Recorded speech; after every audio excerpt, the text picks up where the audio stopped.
हम्म, चलो स्टार्ट करते हैं, है ना। ठीक है, ऑडिट प्रोसीजर्स दो टाइप के होते हैं। एक होता है रिस्क असेसमेंट प्रोसीजर, है ना, और एक है अदर प्रोसीजर। क्लियर है गाइस? हेलो हेलो हेलो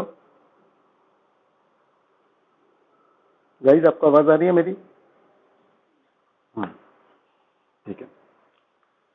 फिर अदर प्रोसीजर में आपका टेस्ट ऑफ कंट्रोल और सब्सटैंटिव प्रोसीजर, ठीक है ना। और सब्सटैंटिव प्रोसीजर में क्या है? टेस्ट ऑफ डिटेल्ड और टेस्ट ऑफ डिटेल्स और एनालिटिकल प्रोसीजर। और टेस्ट ऑफ डिटेल के भी फर्दर दो पार्ट हैं, एक होता है वाउचिंग और एक होता है वेरिफिकेशन। बैलेंसेस यानी कि असेट्स एंड लायबिलिटीज की बात है ना। और है ना, वाउचिंग यानी कि किसकी बात है? ट्रांजैक्शन। हेलो, क्लियर है गाइस? है ना, income and expenses.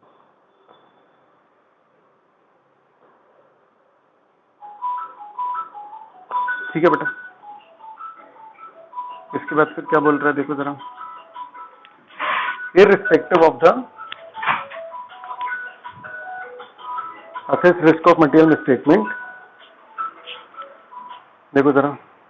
Irrespective of the assessed risk of material misstatement, the auditor shall design and perform substantive procedure for each material class of transaction balance and disclosure। इसका क्या मतलब?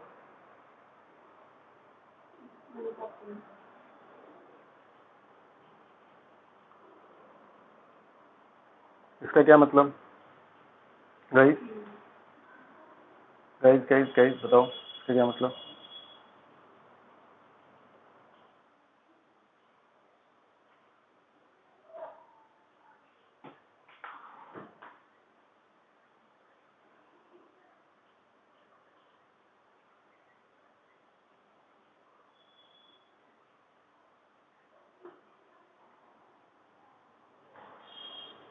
देखो, वो क्या बोल रहा है कि रिस्क कितना भी हो, रिस्क कितना भी कम हो, कुछ सब्सटैंटिव प्रोसीजर्स तो परफॉर्म करने ही पड़ेंगे, है ना।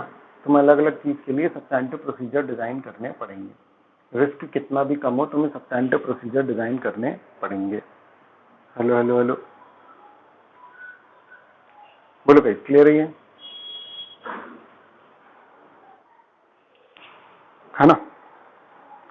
This requirement reflects that the auditor's assessment of risk is judgemental and so may not identify all risk of material misstatements। समझा? ध्यान से रीड करो इसको, क्या बोल रहा है ये। The auditor's assessment of risk is judgmental and so may not identify all risk of material misstatement। ठीक है ना। मतलब ऑडिटर रिस्क जरूर फाइंड आउट करने जाएगा, लेकिन सारे पता कर लेगा ये कुछ कह सकते हो क्या ऑथेंटिसिटी से? कुछ कह ही नहीं सकते आप। आ रहा है सामने? यानी रिस्क की कोई लिमिट ही नहीं है। And there are inherent limitations to internal control including management override. There are inherent limitations to internal control including management override। ठीक है, तो ये तो अपन पूरा टॉपिक ही पढ़ने वाले हैं बेटा, ये वाला टॉपिक डिटेल में पढ़ने वाले हैं। Inherent limitations to internal control मतलब बहुत ध्यान से समझो।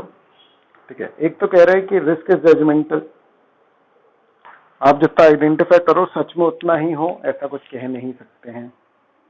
हेलो हेलो हेलो, है ना। दूसरा, इंटरनल कंट्रोल की भी अपनी लिमिटेशंस होती हैं। ठीक है, पहली बात, यानी इंटरनल कंट्रोल जो है वो 100% ऑथेंटिक नहीं है। ऑडिटर का जो रिस्क असेसमेंट है वो 100% ऑथेंटिक नहीं है। हेलो हेलो हेलो गाइस, ये लिख लो चाहो तो साइड में, समझ रहे कि ऑडिटर का रिस्क असेसमेंट 100% ऑथेंटिक नहीं है। और क्या है बेटा? इंटरनल कंट्रोल्स परफेक्ट नहीं होते। मैंने बताया था ना, हेलमेट लगा लो तो भी मरने के चांसेस होंगे, समझ रहे? वो क्या है? Inherent limitations of internal control. Hello hello hello, है ना। वो क्या है? Inherent limitations of internal control. Clear है गाइस? है ना, ठीक है। फिर क्या है, depending on the circumstances the auditor may determine that, depending on the circumstances the auditor may determine that performing only substantive procedure will be sufficient to reduce the audit risk to an acceptably low level,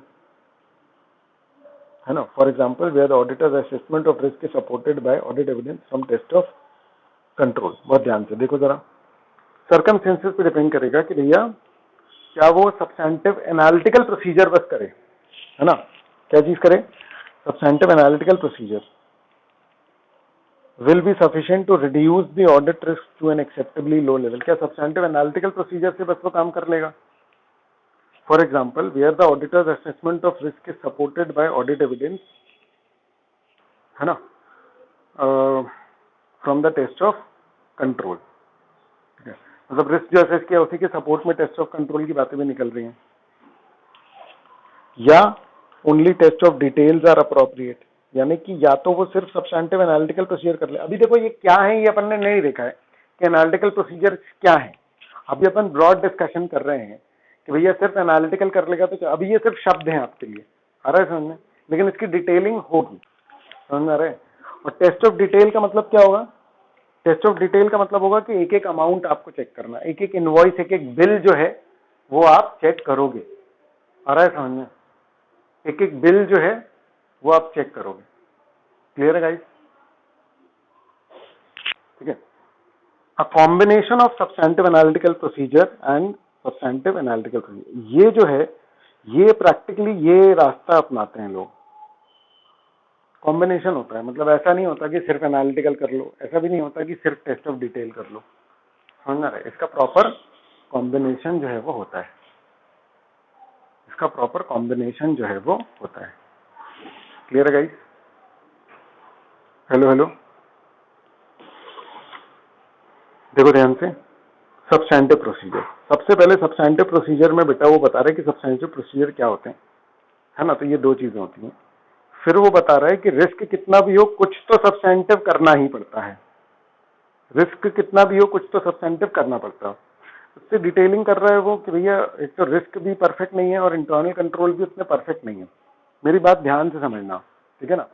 तुमने internal control सारे check कर लिए, सारे check कर लिए, तब भी तुम श्योरिटी से नहीं कह सकते हो कि भैया सारा कुछ सही है, समझ आ रहा है। मतलब कि जब तक तुम सब्सटेंटिव टेस्टिंग नहीं करोगे तब तक तुम सही गलत पे कमेंट नहीं कर सकते, क्योंकि इंटरनल कंट्रोल तुम कितने भी चेक कर लो, इंटरनल कंट्रोल में कुछ तो भी प्रॉब्लम हो ही सकती है, इंटरनल कंट्रोल में कुछ तो भी प्रॉब्लम हो ही सकती है गाइस, है ना। रिस्पॉन्स देते रहना, मुझे उससे पता चलता रहेगा कि तुम्हें समझ में आया या नहीं आया, है ना,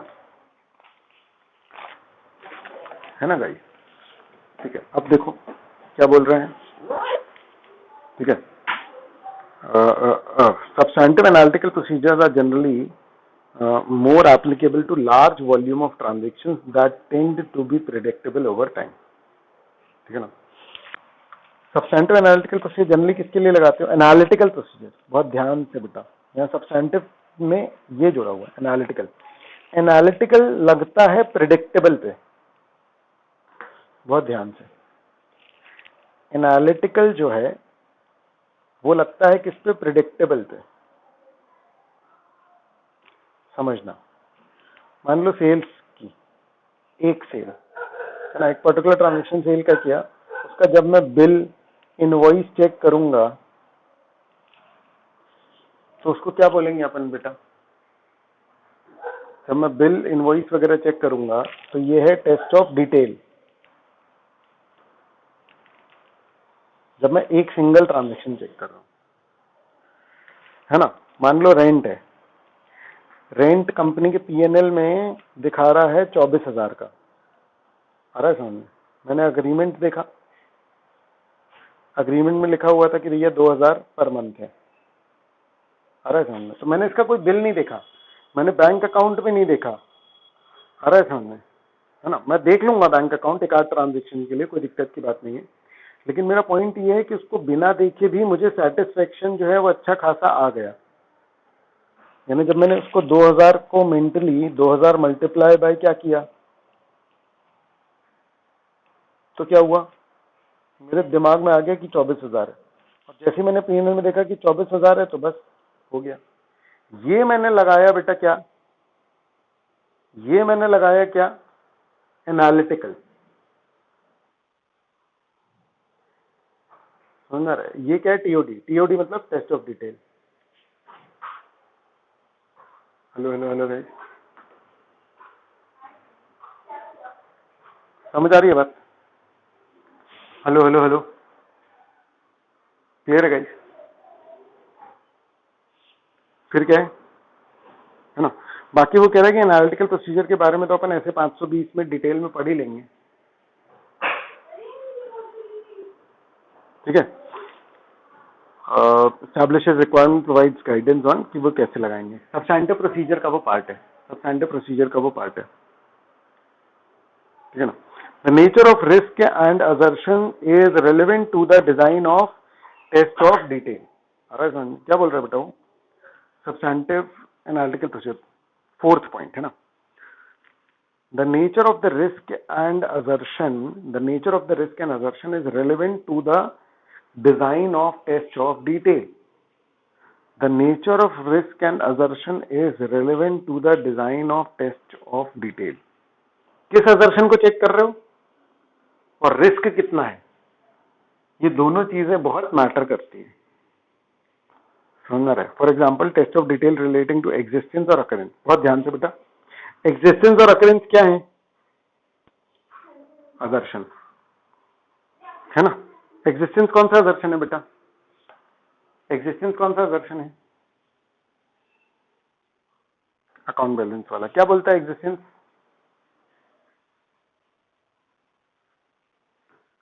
जो असेट बुक में दिख रहा है वो एक्चुअल में है कि नहीं। मान लो बुक में बिल्डिंग दिख रही है तो सच में है कि नहीं, ये एग्जिस्टेंस है। और अकरेंस क्या बताता है? अकरेंस का मीनिंग क्या है? अकरेंस का क्या मीनिंग है? बिल्कुल सही, बिल्कुल सही। अगर कोई ट्रांजैक्शन रिकॉर्ड किया है तो वो सच में हुआ है या नहीं, है ना। तो जब मैं ये वाले असर्शन चेक कर रहा हूं एग्जिस्टेंस, मेरे पास कई तरीके हो सकते हैं। तो टीओडी के थ्रू जब मैं चेक कर रहा हूं ये असर्शन, जब मैं टेस्ट ऑफ डिटेल के जरिए चेक कर रहा हूं ये असर्शन, है ना, ठीक है। It may involve selecting the items contain the financial statement amount.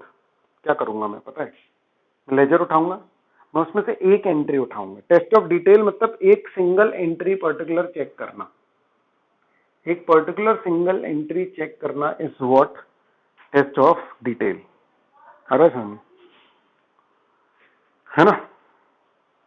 The nature of risk and assertion is relevant to design the test of detail. For example, test of detail related to existence and or occurrence assertion and obtaining the relevant audit evidence. On the other hand, test of detail related to the completeness assertion. हाँ, वो कह रहा है कि भाई existence और occurrence है तो फिर एक एक आइटम उठाओ और उसको कर लो। लेकिन कंप्लीटनेस वाला assertion थोड़ा सा डिफरेंट है बेटा। Hello hello hello guys, hello hello hello guys, है ना। जो कंप्लीटनेस वाला assertion है बेटा वो थोड़ा सा डिफरेंट है ना। ये क्या है? कंप्लीटनेस वाला assertion क्या है? It may involve selecting from items that are expected to be included in the relevant financial statement amount and investigating whether they are included. क्या था बेटा, याद करो, बताओ।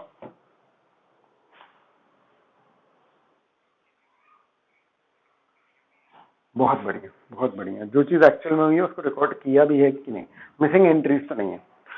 तो टेस्ट ऑफ डिटेल भी अलग अलग चीजों की अलग अलग तरीके से होगी। हेलो हेलो हेलो, समझ में आ रही है बात, है ना। एक में कहां से चुन रहे हो आप? लेजर में से। एक में आप कहां से चुन रहे हो? एक्चुअल ट्रांजेक्शन में से। ठीक है बेटा, है ना। ठीक है, अब देखो फिफ्थ पॉइंट देखो।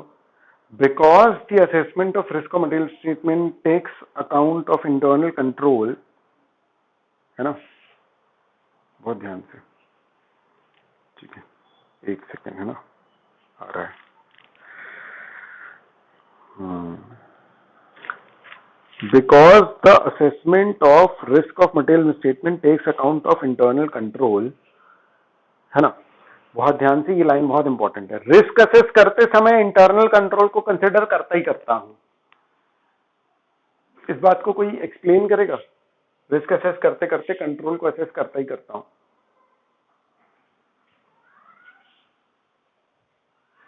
इस बात को कोई मतलब समझाने की कोशिश करेगा?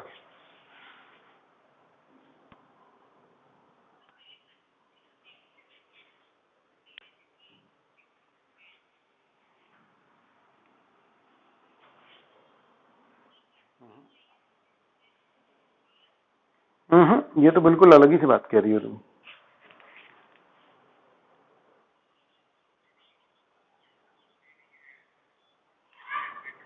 अरे अरे अरे, because the assessment of risk of material misstatement takes account of internal control, सिर्फ इसका मतलब पूछ रहा हूं भाई साहब।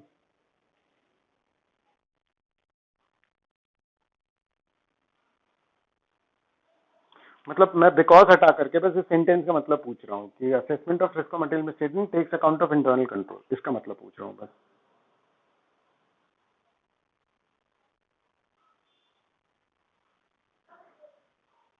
हाँ, ये सिंपल एक्सप्लेनेशन ठीक है, लेकिन वो शैल है, मतलब एक तरीके। हाँ, क्या हुआ? वो करण बोलो जरा, क्या बोल रहे हो तुम?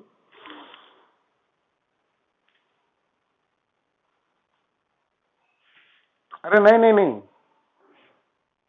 सिंपल सिंपल पूछ रहा हूँ भाई साहब। अरे रिस्क असेसमेंट के समय इंटरनल कंट्रोल को कंसिडर करते ही करते हैं, मतलब मेरा पॉइंट समझ रहे हो? ये एक ही बात है, समझ में आ रही है बात? रिस्क ऑफ मिस स्टेटमेंट जो है, समझ में आ रहा है, उसको असेस करते समय अपन क्या करते हैं? मटेरियल मिस स्टेटमेंट को कंसिडर करते ही करते हैं।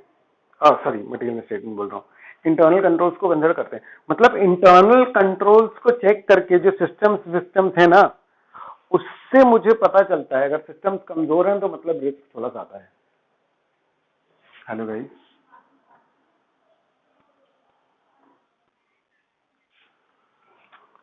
है ना? है ना? मतलब कि अगर इंटरनल कंट्रोल कमजोर है तो रिस्क ऑफ मटेरियल मिसस्टेटमेंट थोड़ा सा बढ़ जाएगा। हेलो हेलो हेलो, है ना? ठीक है, तो सब सही बोल रहे थे, लेकिन मैं बस डायरेक्ट के बताने के बाद इस पे आया हूं, है ना। ये लाइन किसी ने बोली थी शायद, है ना। अब अब कह रहा है कि रिस्क असेस करते समय, सिंस रिस्क असेस करते समय अपन इंटरनल कंट्रोल को कंसिडर करते हैं, तो हो सकता है आपको सब्सटैंटिव प्रोसीजर बढ़ाने पड़ जाए when the result from test of control are unsatisfactory. ये बहुत सिंपल सी बात है जो अपन पहले से कंसिडर करते आ रहे हैं। क्या है ये बात? क्या है ये बात? अक्षय अक्षय अक्षय अक्षय बोलो, अक्षय बताओ, अक्षय बताओ, अक्षय क्या बोल रहे हैं?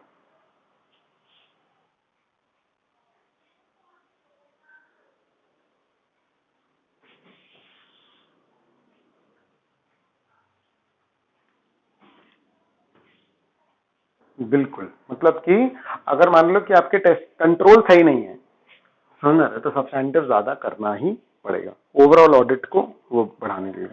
बोलो गाइस, क्लियर है? हेलो हेलो हेलो, है ना? फिर क्या है? Because the assessment of risk of material misstatement takes account of internal control, because the assessment of risk of material misstatement takes account of internal control, the extent of substantive procedure may need to be increased when the results from test of control are unsatisfactory. Clear है?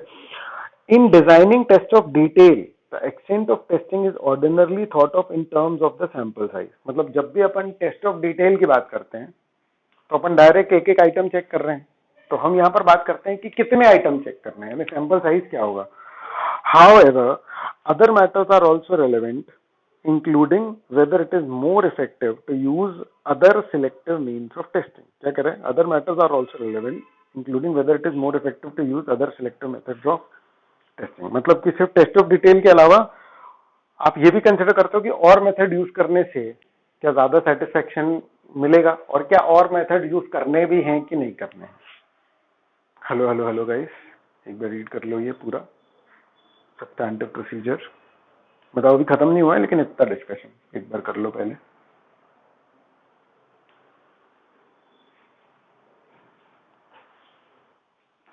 हाँ बेटा बोल।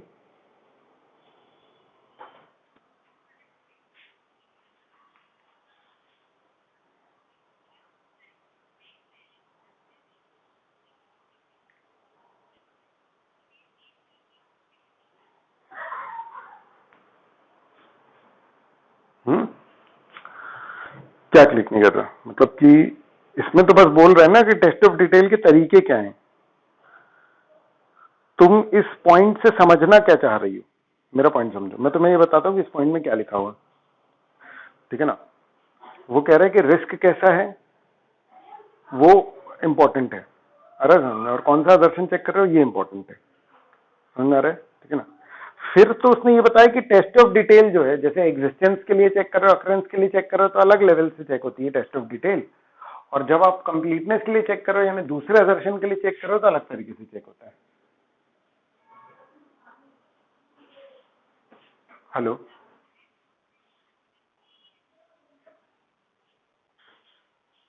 हाँ मतलब point समझो ना, point क्या है।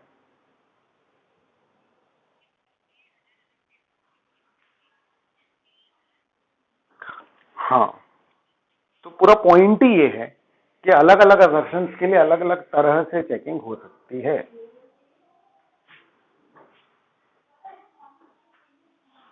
समझ गए? रीड कर, हाँ बेटा।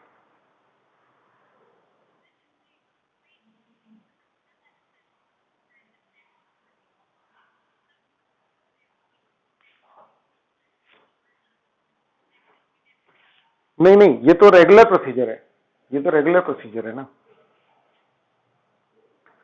मतलब समझे।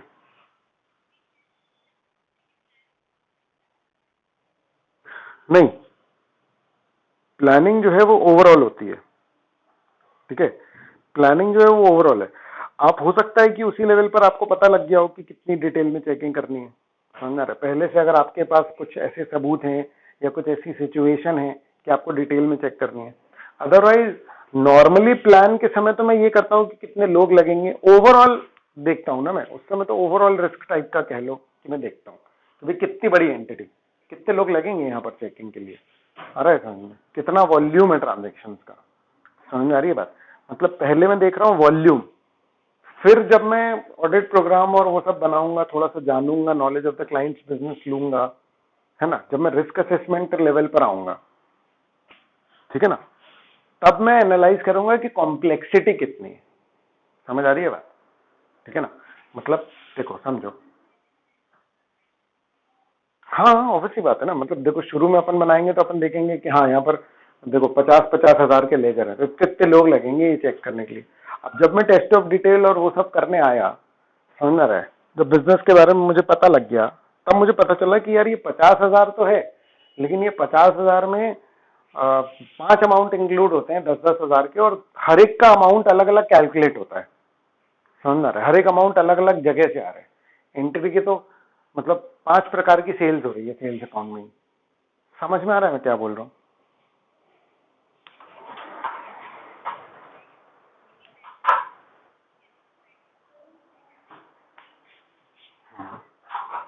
एक बार रीड कर लो।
हेलो हेलो,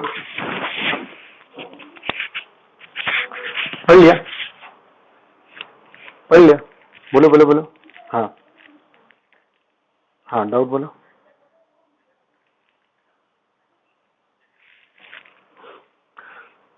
नहीं नहीं नहीं, सब्सटैंटिव एनालिटिकल अपन देखेंगे ना, सब चीजों में लगा ही नहीं पाता हूँ, सब चीजों में लगा ही नहीं पाता हूँ।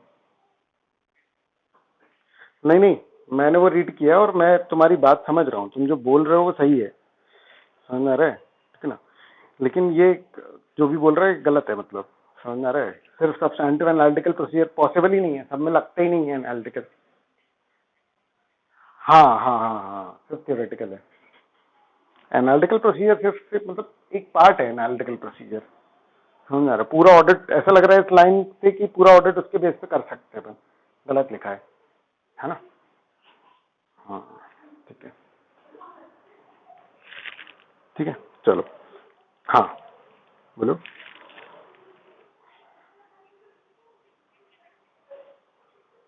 अरे बेटा सुनो मेरी बात, पूरा चैप्टर है इस पे, ऐसे 520 जो है ना वो अपन पढ़ने वाले हैं, समझ आ रही है बात। ठीक है, एनालिटिकल प्रोसीजर के बारे में अभी तुम्हें सिर्फ क्या ध्यान रखना है कि कंपैरिजन होते हैं, रेशियो एनालिसिस होता है, समझ में आ रहा है। तो कंपैरिजन मतलब पिछले साल इसका रिपेयर का अमाउंट 4 लाख था, इस साल 4 लाख है, इस साल 4.5 लाख है, तो ठीक है।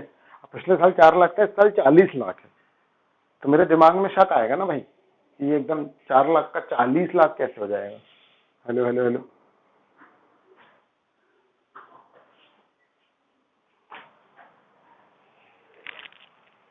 ठीक है। फिर क्या है, external confirmation as substantive procedure पढ़ेंगे अपन, हो गया इससे पहले तक का आप लोगों का, है ना। चलो अब देखो, हाँ, क्या बोल रहे हो वो, एक्सटर्नल कन्फर्मेशन अपने आप में एक स्टैंडर्ड है ना। कौन सा, 505, है ना। तो the auditor shall consider whether external confirmation procedure are to be performed as substantive audit procedure. मतलब क्या एक्सटर्नल कन्फर्मेशन लेने वाले हैं अपन, क्या एक्सटर्नल कन्फर्मेशन लेने वाले हैं अपन, आ रहा है समझ में, ठीक है ना। फिर क्या है, तो पहले तो ये देखेगा, है ना। अब अगर मान लो एक्सटर्नल कन्फर्मेशन वो यूज कर रहा है तो कैसे क्या करेगा, देखो जरा। एक्सटर्नल कन्फर्मेशन प्रोसीजर्स, है ना, frequently are relevant when addressing assertions, ठीक है ना। External conformation procedures frequently are relevant when addressing assertions associated with account balances and their elements, but need not be restricted to these items। क्या मतलब है जितना highlight किया इतने का। हेलो हेलो,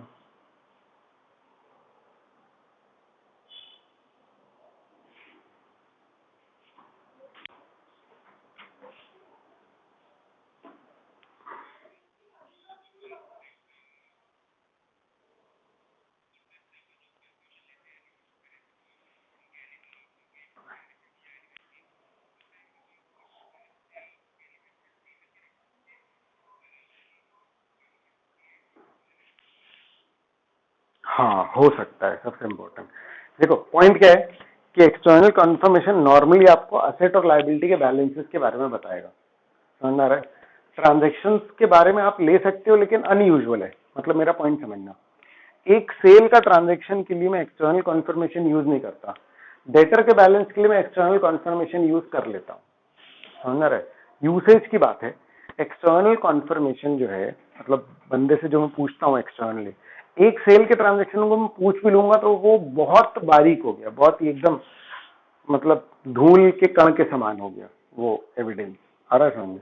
जबकि बैलेंस में एक डेटर का जब अंतिम बैलेंस अगर मैं कंफर्म कर रहा हूं तो वो सब्सटैंशियल है। हेलो हेलो हेलो,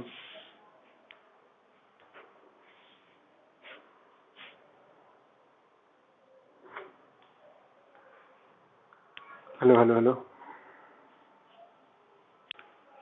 गाइस, अब देखो,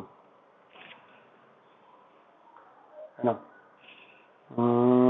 for example auditor may request external confirmation of the terms of agreement, contracts and transactions between the entity and other parties. तो बोल रहा है ट्रांजेक्शन के बारे में पता कर सकते हो, ठीक है ना.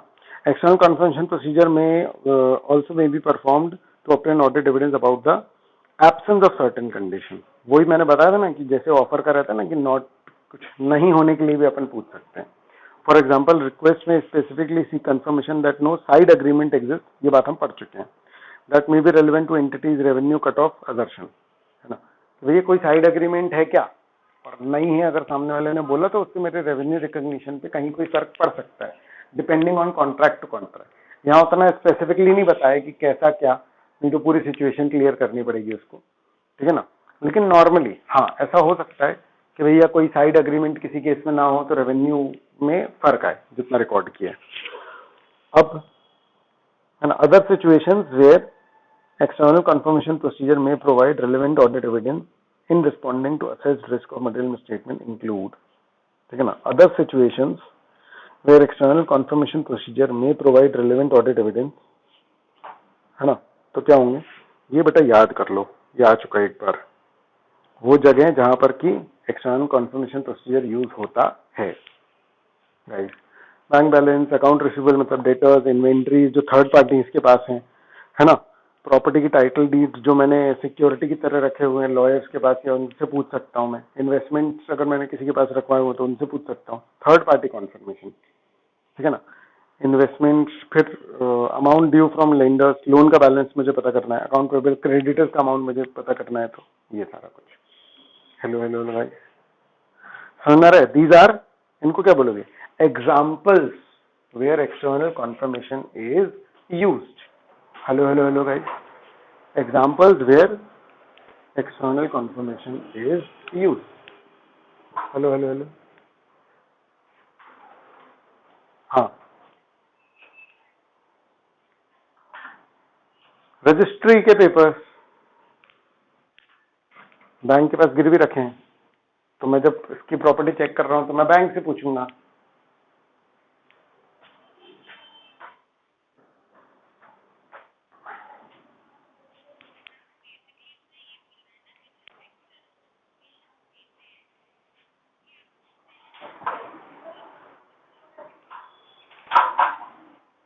नहीं समझा मैं क्या बोल रही हूँ तुम.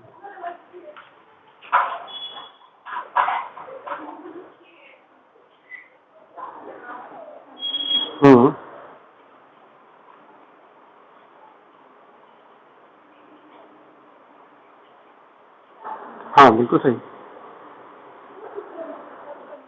रीड कर लो इसको पूरा.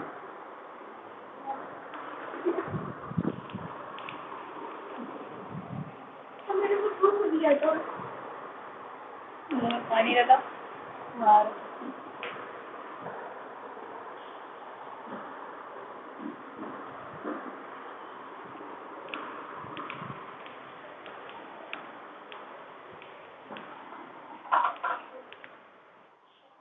हाँ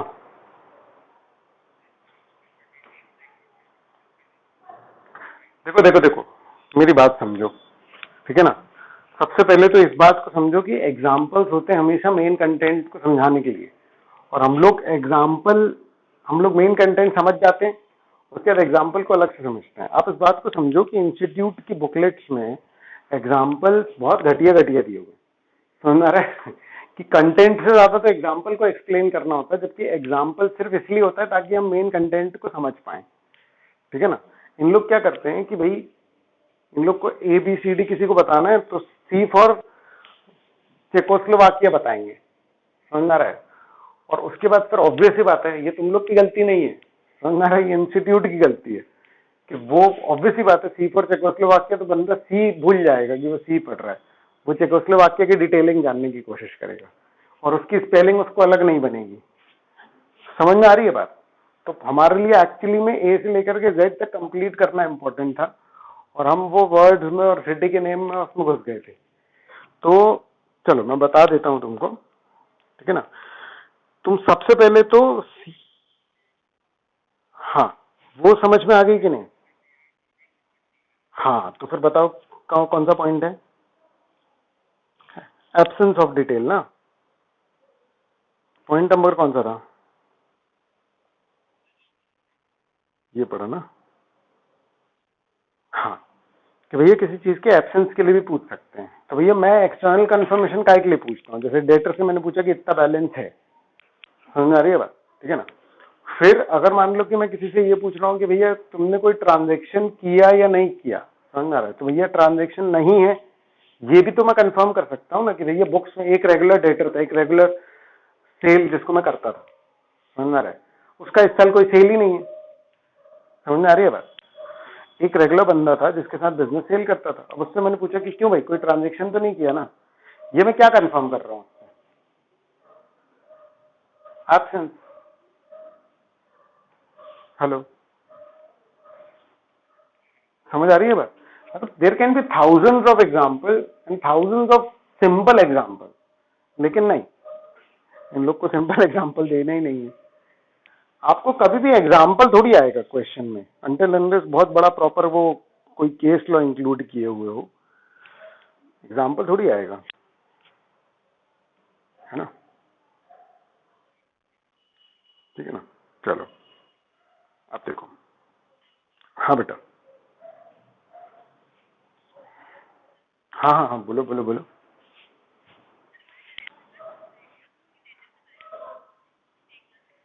हम्म।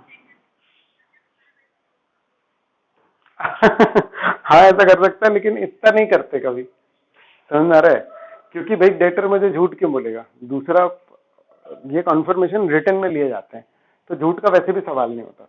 और रिटर्न में लिए जाते हैं कैसे? वो तो खाली फिल इन द ब्लैंक्स भेजता है, समझ में आ रहा है? वो ये भी नहीं पूछता कि 1 लाख है बैलेंस, वो कहता है कितना है balance.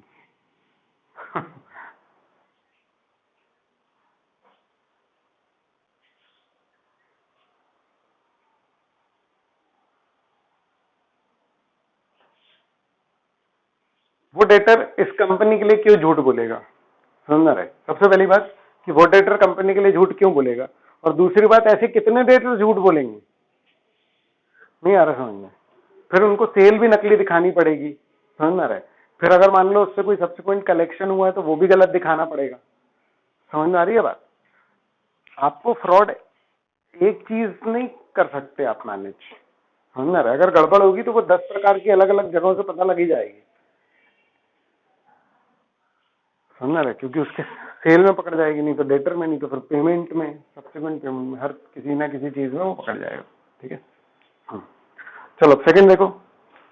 Although external confirmation may provide relevant audit evidence relating to certain assertions, there are some assertions for which external confirmation, मतलब external confirmation हर चीज के लिए तो नहीं यूज कर सकते ना, ये लिखा हुआ है इसमें। क्या लिखा है? एक्सटर्नल कॉन्फर्मेशन कुछ चीजों के लिए तो बहुत अच्छा है, लेकिन कुछ चीजों के लिए बहुत बुरा है। समझ में आ रहा है? सेटिस्फेक्शन की बात कर रहे हैं, ऑडिटर की चेकिंग की बात कर रहे हैं। Hello hello hello, excuse me, है ना? Example, external confirmation provide less relevant audit evidence relating to recoverability of account balance than they do of their existence. ठीक है, मतलब अगर डेटर का इतना बैलेंस है तो वो मिल जाएगा कि नहीं मिलेगा, ये बात पता कर सकते हैं अपन एक्सटर्नल कंफर्मेशन से। एक्सटर्नल कंफर्मेशन से तुम्हें ये पता लगेगा कि हाँ वो इतने का डेटर है, लेकिन क्या तुम्हें इससे ये पता लग रहा है कि वो उतने पैसे दे ही देगा, बैड डेट नहीं होगा? क्या इस बात का कंफर्मेशन मिल रहा है तुम्हें? नहीं। हेलो हेलो, क्लियर है क्या गाइस?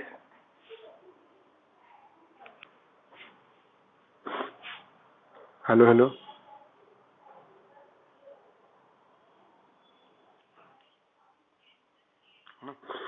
फिर the auditor may determine that external confirmation procedures performed for one purpose provide an opportunity to obtain audit evidence about other matters. अब देखो, एक्सटर्नल कॉन्फर्मेशन में किसी पर्टिकुलर चीज के लिए कर रहा हूं, तो ऐसा हो सकता है क्या कि किसी दूसरी चीज का हिंट मिल जाए मेरे को? ऐसा हो सकता है क्या? मतलब इन लोग ना आसमान में तारों में से कुछ तारे पकड़ पकड़ के बता रहे हैं, मतलब इतना रैंडम है ना, और इतने प्रोसीजर हो सकते हैं ना कि कोई लिमिट ही नहीं। बस कुछ कुछ लिस्ट आउट कर दिए इन लोगों ने, तो वो अपन पढ़ रहे हैं। तो जैसे बताओ, अच्छा क्या एग्जाम्पल हो सकता है? देखो, for example, confirmation request from bank balances often include request for information relevant to other financial statement assertion. देखो मैं तुमको बताता हूँ, है ना, जब मैं बैंक से पूछ रहा हूँ, समझ रहे, तो मैं बैंक से एक बार में मल्टीपल चीजें पूछ सकता हूँ, क्योंकि बैंक बैलेंस तो बता ही रहा है। और अगर बैंक चार चीजें बता सकता है कि कोई गारंटी या कुछ ऐसा कंटिजेंट वंटिजेंट नहीं है, फॉरेन ट्रांजेक्शन नहीं है, तो वो सब चीजें बता देगा मेरे को। तो हेलो हेलो गाइस, है ना, यहाँ इसका एग्जांपल जो है वो क्या बता रहा है? Confirmation request from bank balances often include request for information relevant to other financial statement assertion. यानी कि आप सिर्फ एग्जिस्टेंस नहीं, और भी चार चीजें उनसे पता कर सकते हो। Such considerations may influence auditor's decision about whether to perform external confirmation procedure. कौन से consideration? Auditor may determine, है ना? तो ठीक है ना, उसके मतलब ये सब कंसिडर करेगा, तो इससे ऑडिटर का डिसीजन कि भैया उसको एक्सटर्नल कंफर्मेशन प्रोसीजर परफॉर्म करना है, कितना करना है, किन चीजों के लिए करना है, ये सब डिसीजन में लेने में उसको मदद मिलेगी।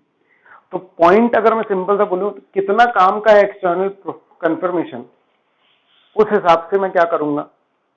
एक्सटर्नल कंफर्मेशन डिसाइड करूंगा कि कितना यूज करना है और करना है कि नहीं करना है। हेलो बेटा,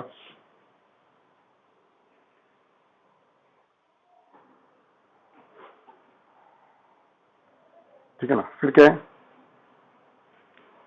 the confirming party's knowledge of the subject matter, the confirming party's knowledge of the subject matter.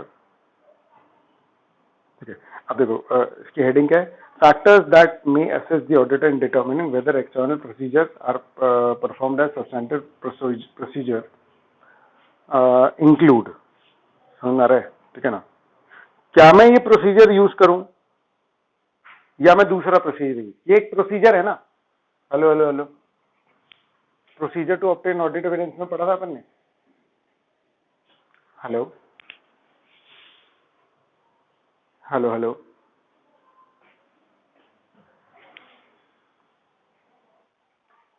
है ना? तो अपन ने पढ़ा था, ठीक है, प्रोसीजर में एक एक्सटर्नल कंफर्म, तो एक्सटर्नल कंफर्मेशन एक प्रोसीजर है।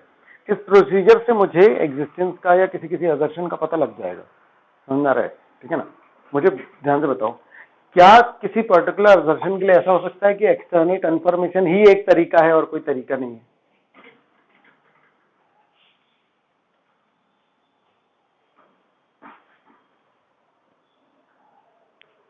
मतलब नॉर्मली आपके पास कोई एक आधे प्रोसीजर होता है या मल्टीपल प्रोसीजर होते हैं? नॉर्मली, है ना, किसी चीज को परफॉर्म करने के लिए, किसी एक असर्शन के लिए एक ही प्रोसीजर होता है या मल्टीपल प्रोसीजर होते हैं? नॉर्मली मल्टीपल प्रोसीजर्स होते हैं। तो बस यही वाली बात है ना, कि ऑडिटर एक्सटर्नल कंफर्मेशन यूज करे या ना करे, ये किन फैक्टर्स पर उसका डिपेंड करता है। तो देखो जरा, the confirming party subject, confirming party's knowledge of the subject matter, responses may be more reliable if provided by the person at the confirming party who has requisite knowledge about the information being confirmed। मेरा point समझ रहे हो? जैसे मैं worker से जाकर के पूछ रहा हूँ, समझ रहा है, एक सिंपल कंफर्मेशन की बात कर रहा हूँ, ठीक है ना? वैसे ये एक्सटर्नल कंफर्मेशन नहीं है, लेकिन एक बात कह रहा हूँ मैं, कंफर्मेशन का क्या रोल होता है ना? वर्कर से पूछ रहा हूँ तो किस बारे में पूछूंगा? फैक्ट्री के बारे में या ऑफिस के बारे में? तो अगर मान लो कि मैं उससे ऑफिस के बारे में पूछने लग जाऊं, तो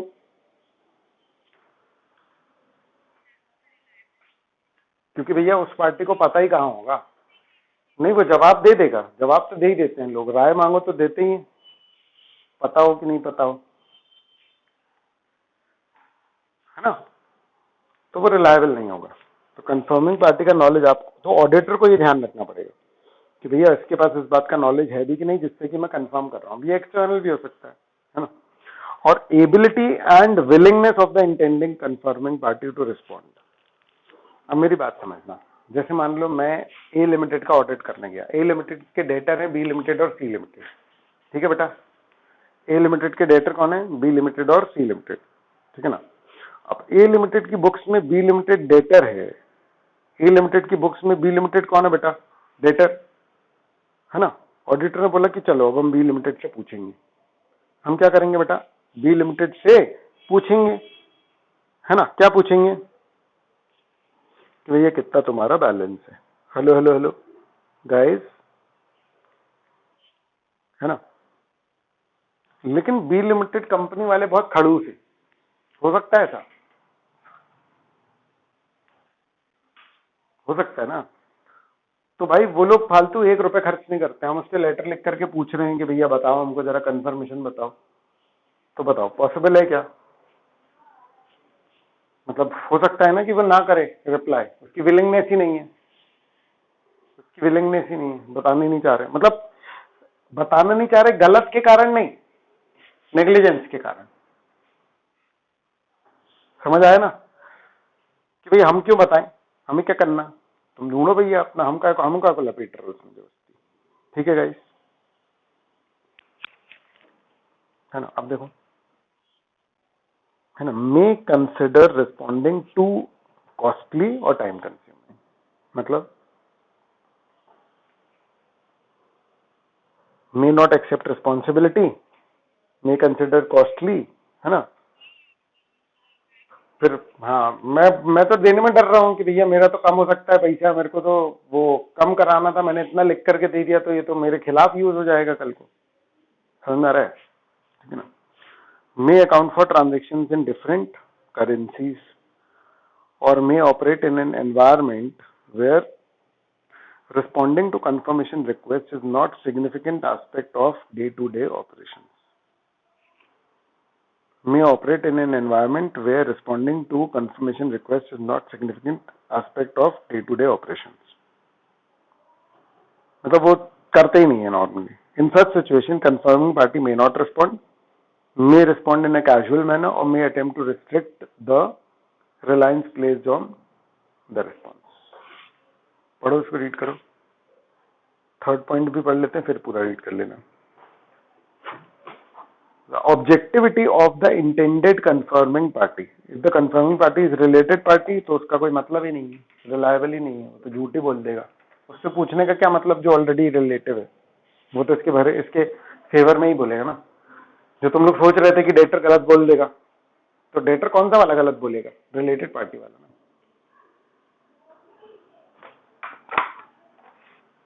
हेलो हेलो, यहां तक का रीड करो, यहां तक का रीड करो। मैं आ रहा हूँ 2 मिनट, तो मेरे को सुनाई नहीं देगा कुछ, ठीक है ना। 2 मिनट में मैं वापस आ रहा हूँ, तुम लोग जब तक रीड करो। मुझे कुछ सुनाई नहीं देगा, मैं ईयरपीस निकाल के जा रहा हूँ।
Hello guys, hello. हाँ, रीड कर लिया आप लोगों ने?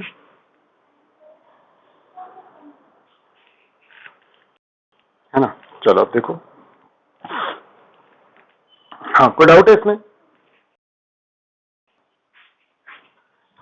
कोई डाउट है इसमें? Doubt doubt doubt doubt.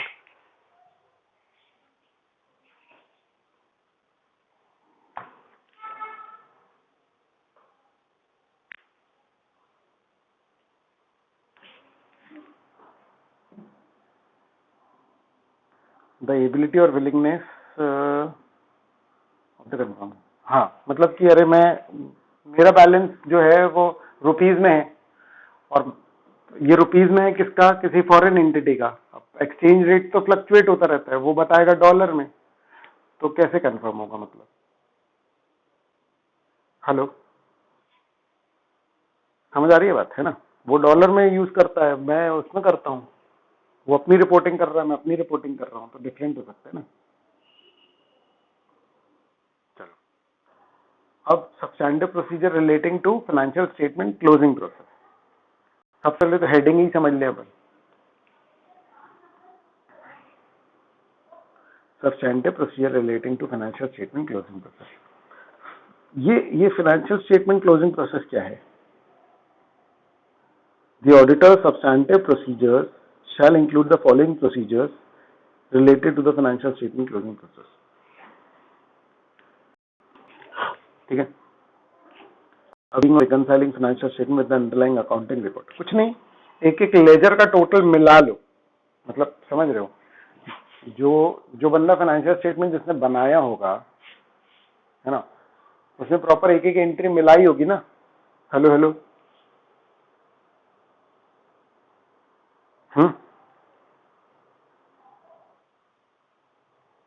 है ना? तो है ना, तो मिला लो। एक सेकेंड यार,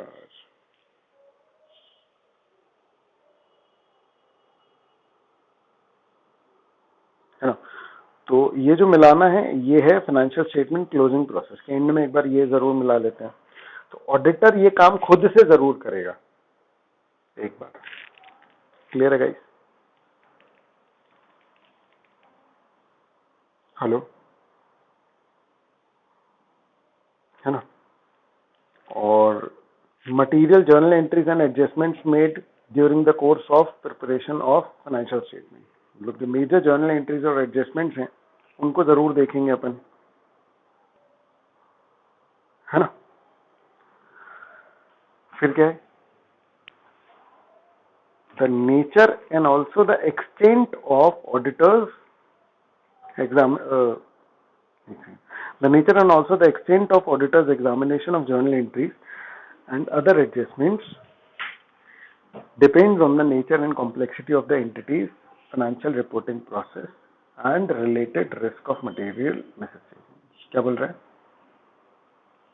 Nature and also the extent of auditor's examination and other adjustment depends on the nature and complexity of the entity's financial reporting process and related risk of material misstatement. Heading financial statement closing process के समय, है ना, उससे related substantive procedure. ठीक है ना? तो auditor जो जर्नल एंट्रीज वगैरह चेक करेगा या दूसरे एडजस्टमेंट चेक करेगा ना, वो किस पे डिपेंड करेंगे कि रिपोर्टिंग प्रोसेस कितना कॉम्प्लेक्स है या उसका नेचर क्या है और रिस्क कितना बड़ा है। यानी जितना ज्यादा रिस्क उतना ज्यादा गहन चेकिंग, उतनी ज्यादा डिटेल्ड चेकिंग, ऐसा कह लो। समझ आ रहा है? हर बात की सब्जेक्टिविटी को वो लिख दे रहा है बेटा। हेलो हेलो हेलो, क्लियर है क्या ये गाइस? गाइस गाइस गाइस, है ना? तो अच्छा, ये जो है ना, बहुत ध्यान से देखो, ये अलग अलग क्वेश्चन है बेटा आपके। ये सब बेटा अलग अलग ना क्वेश्चन हैं। समझ आ रही है बात? ठीक है, देखो जरा। किस substantive procedure responsive to significant risk, ये अलग क्वेश्चन है। Substantive procedure relating to financial statement closing process, है ना? और सब्सटैंटिव एक्सटर्नल कंफर्मेशन है सब्सटैंटिव प्रोसीजर, और substantive procedure in general. Clear है? ये 4 अलग अलग क्वेश्चन है बेटा आपके, समझ में आ रही है बात? ठीक है ना। अब बोल रहा है सिग्निफिकेंट प्रोसीजर, सिग्निफिकेंट रिस्क के लिए सब्सटैंटिव प्रोसीजर क्या होता है? तो कह रहे हैं when the auditor has determined that assessed risk of material misstatement at the assertion level is a significant risk। अब देखो फिर वही बात है, स्टैंडर्ड नहीं पढ़ा है अपन ने तो थोड़ा सा डिस्कशन लगेगा ऊपर वाला, है ना। ऐसे 315 आपको बताता है रिस्क असेसमेंट, है ना। अब रिस्क, कुछ रिस्क बड़े होते हैं, कुछ रिस्क छोटे होते हैं। हेलो हेलो हेलो गाइस, बड़े रिस्क छोटे रिस्क का अंतर कैसे होगा बताओ?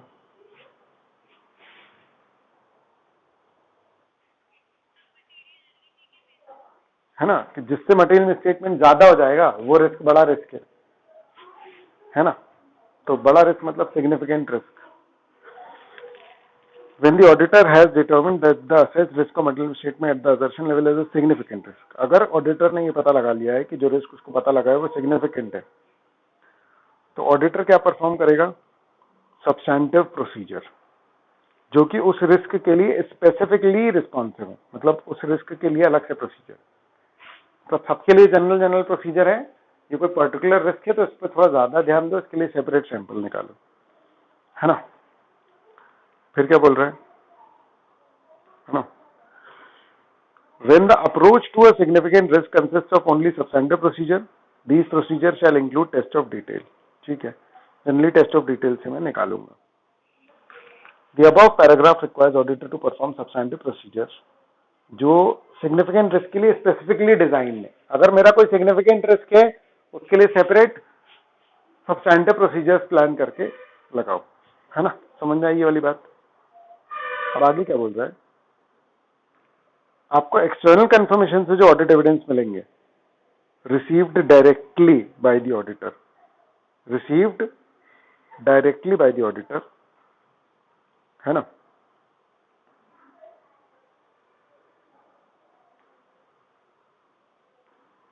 है ना, received directly by the auditor from appropriate confirming party may assist the auditor in obtaining audit evidence with a high level of reliability that the auditor requires to respond to significant risk। मतलब कि significant risk है तो substantive specifically design कर लेना और external confirmation को use कर सकते हो, ऐसा। हेलो हेलो हेलो,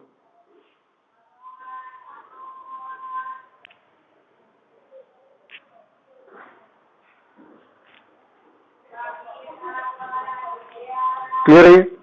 एग्जाम्पल देखो, है ना।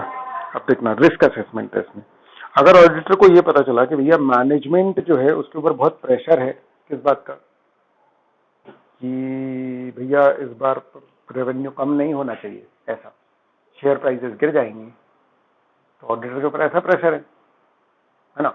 There may be a risk that management is inflating sales by improperly recognising revenue. समझ आ रही है बात? मैनेजमेंट के ऊपर प्रेशर है सेल्स बढ़ाने का, तो सेल फालतू ही बढ़ा दी हो सकता है, इस बात का रिस्क है। अब करी ही है कि नहीं ये क्या पता किसको, तो चेकिंग करके पता लगेगा। हेलो हेलो हेलो, समझ आ रही है बात? In these circumstances the auditor में, है ना, in these circumstances the auditor may for example design external confirmation procedure not only to confirm outstanding amounts but also to confirm the details of sales agreement including date, any rights written। कोई मिला के बोल रहा है detail में कर लेना, फिर समझना रहे, फिर से थोड़ा मोड़ा मत करना, बहुत डिटेल में जाना चेक करने के लिए। क्लियर है? जो आगे लाइन में लिखी हुई उसी के लेकर के बातें हैं, with inquiries of non financial personnel, है ना। कुछ भी करना जो तुमको लगे तो वो करना, समझना रहे, जितना पता करना उतना पता करना जब तुम्हें रिस्क लग रहा है कि भैया ये वाला तो गड़बड़ हो सकता है। क्लियर है बेटा? है ना। तो ऑडिट एविडेंस ऑब्टेन करते समय auditor is concern with the following assertions. तो असर्शंस का डिस्कशन अब चालू होगा, तो यहां तक का पहले कंप्लीट करो रीड करके फटाफट, फिर अपन असर्शंस का डिस्कशन चालू करेंगे। असर्शंस सारे बेटा हिंदी में लिख लेना।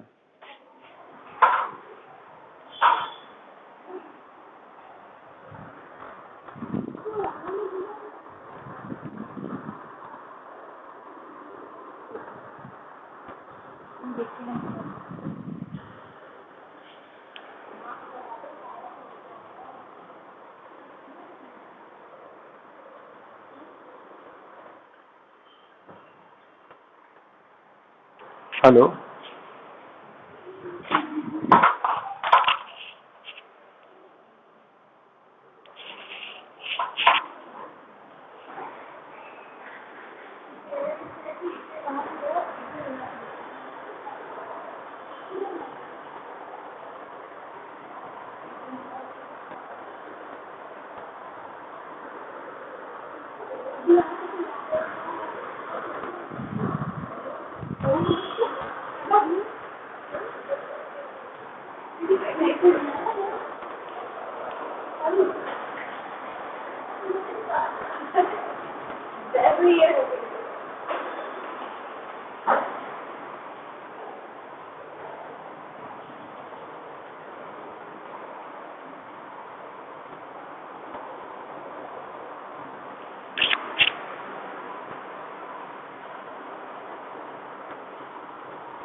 चलो अब देखो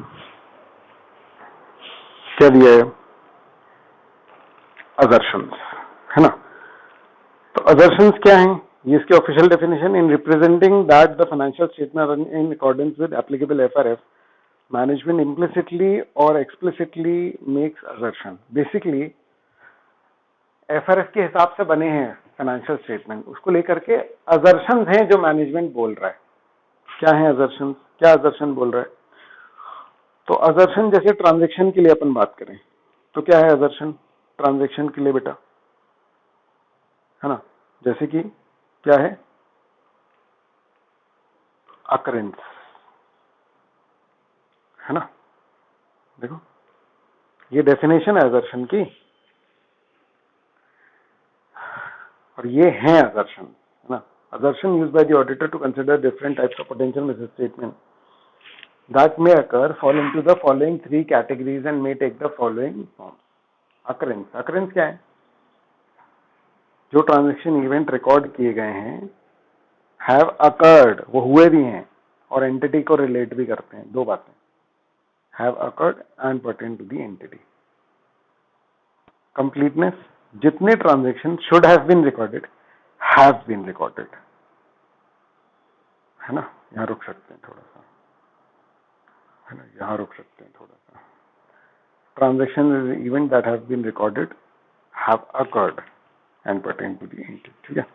फिर एक्यूरेसी, अमाउंट एंड डेटा जो भी रिकॉर्ड किया गया इन इवेंट्स, है ना, हैव बीन रिकॉर्डेड अप्रोप्रिएटली, सही तरीके से।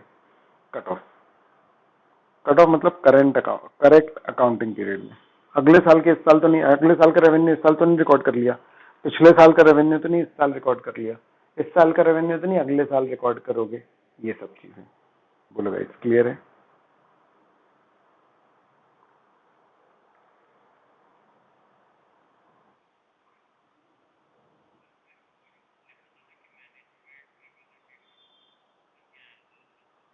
देखो तुम ऐसे देखो ना, अकरेंस क्या है कि सारे ट्रांजैक्शन जो लिखे हैं वो हुए हैं। ये बात कौन बोल रहा है? ये है क्या बात? ये बात मैनेजमेंट रिप्रेजेंट कर रहा है अकाउंट्स के थ्रू। मतलब अगर मैनेजमेंट ने अकाउंट्स बनाए हैं तो management is representing the occurrence, कि हाँ भाई एक्चुअली में अकर हुआ है।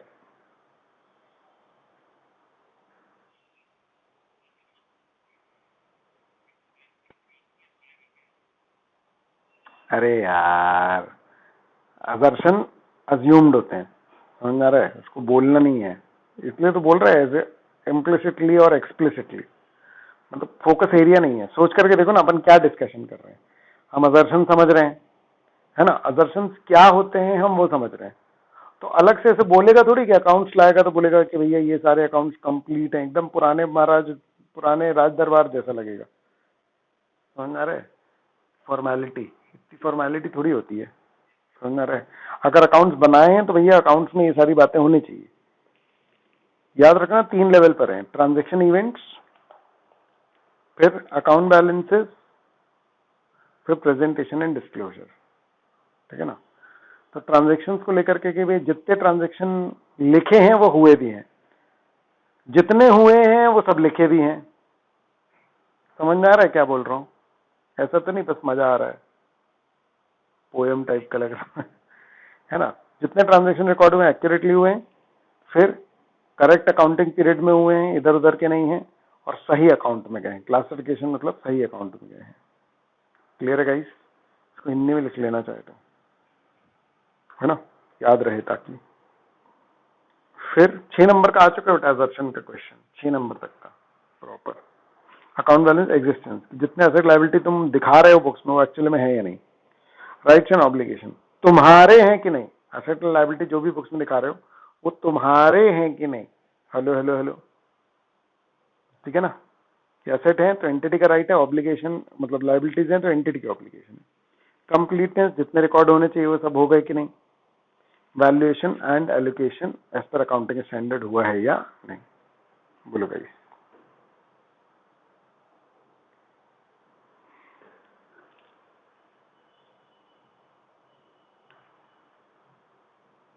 Hello hello,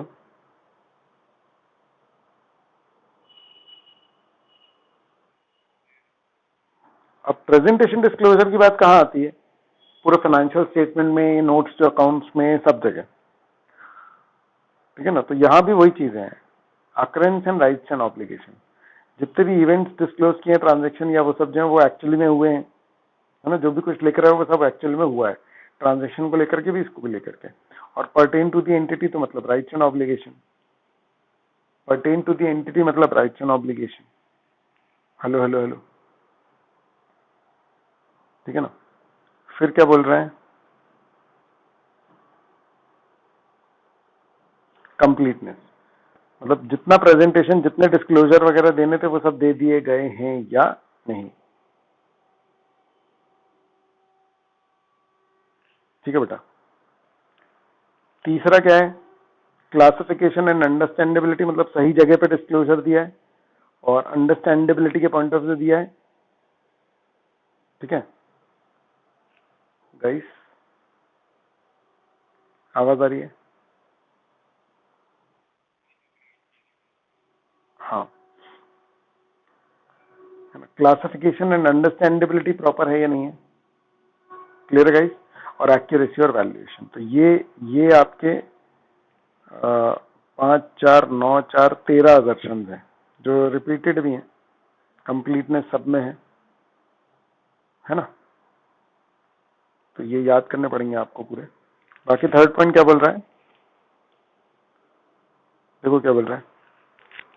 auditor may use the assertion as described above or may express them differently provided all aspects described above have been covered.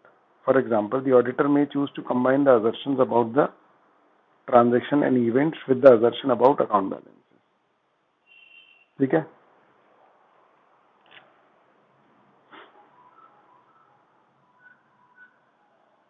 ठीक है, मतलब ऑब्जेक्टिवली करेगा कि क्या मकसद है वो पूरा कर दे बस, ठीक है। When making assertions about the financial statement of certain entities, especially for example where the government is a major stakeholder, in addition to those assertions set out in paragraph 2, management may often assert that the transaction and events have been carried out in accordance with the legislation and proper authority. तो इसके अलावा ये जो हैं, इनके अलावा legal backing एक अलग केस है, बहुत ध्यान से। ऑडिटर जब चेक करने जाता है तो एक तो असर्शंस उसने चेक कर लिए, तो असर्शंस बेसिकली ऑनेस्टी के पॉइंट ऑफ व्यू से कि फाइनेंशियल स्टेटमेंट कितना ट्रू एंड फेयर भी दिखा रहे हैं। बाकी ये है कि कुछ कुछ लीगल कंप्लायंसेस भी हैं, असर्शंस में लीगल कंप्लायंसेस की कोई बात नहीं की गई है। तो अगर मान लो कि कोई लॉ के लिए स्पेसिफिकली बोलता है, जैसे ऑडिट के लिए कंपनी लॉ, तो वो तो आपको अलग से चेक करने ही पड़ेंगे। हेलो हेलो हेलो, समझ में आ रही है बात?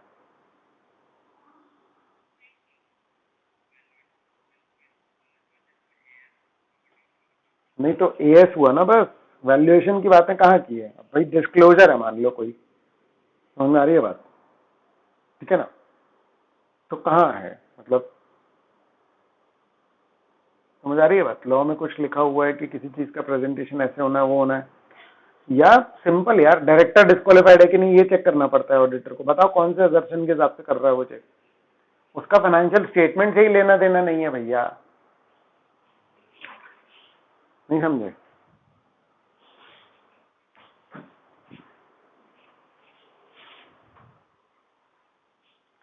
पॉइंट ये है कि असर्शंस के अलावा अगर मान लो लीगल कुछ कंपल्शंस हैं तो वो भी देख लेना,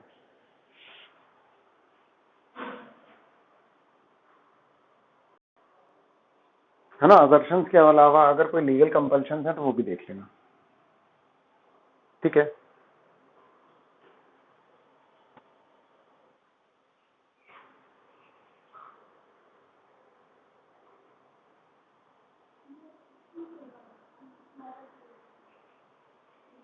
ठीक है बेटा,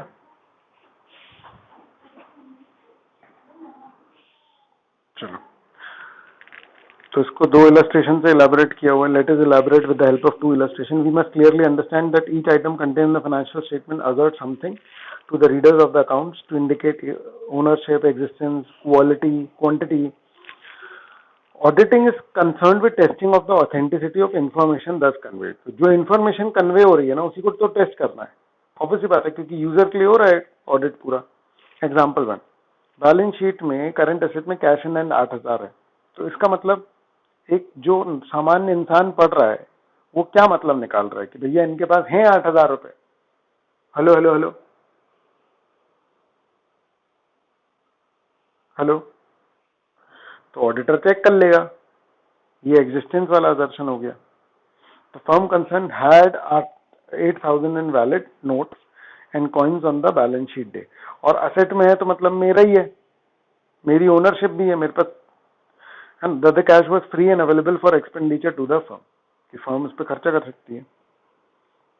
तीसरा है the books of account show a cash balance of identical amount at the end of the day on which the balance sheet was drawn up. मतलब कि अगर अपन लेजर देखें तो लेजर में भी उस डेट को उतने बैलेंस आ रहे हैं, 31 को क्लोजिंग बैलेंस। ठीक है गाइस, बहुत सड़ी सी बात है।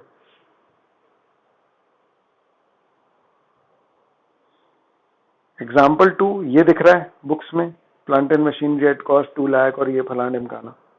इससे क्या पता चलता है कि फर्म क्या की ओनरशिप है, हिस्टोरिकल कॉस्ट उसकी 2 लाख है, plant and machinery physically exist करता है, asset is being utilized in the business of the company productively, क्योंकि फिक्स एसेट होता ही वो है जो प्रोडक्टिवली यूज हो रहा है। अगर वो पड़ा है कहीं तो फिर मैं उसको फिक्स एसेट नहीं दिखाऊंगा, ठीक है ना। फिर डेप्रिसिएशन आज तक कितना लगा हुआ है, 83,000, जिसमें से कि 13,000 इस साल का है। And the amount of depreciation has been calculated on recognised basis and calculation is correct. Hello guys, ये आपको सिर्फ ये एक बहुत बढ़िया एग्जांपल दिया हुआ है जो सिंपल भी है समझाने के पॉइंट ऑफ व्यू से। बोलो गाइस, क्लियर है ये?